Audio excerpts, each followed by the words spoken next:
Hi viewers, welcome to this video, and today I will be teaching you how to cancel the subscription of Shopify.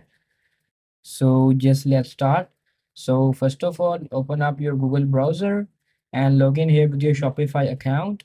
And after logging in with the Shopify account, this type of interface will be shown.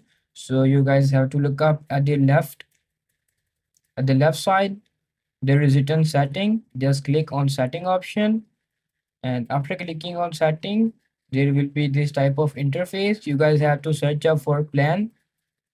Just like here is plan, just click on plan section, and after clicking on plan section, there will be your subscription. Just like I'm on trial, here is written 3 days remaining, and there is two sections: cancel trial or choose plan.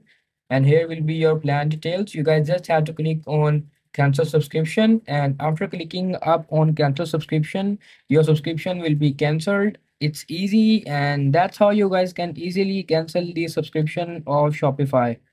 If you find this video helpful, please like and subscribe to this channel, and thanks for watching.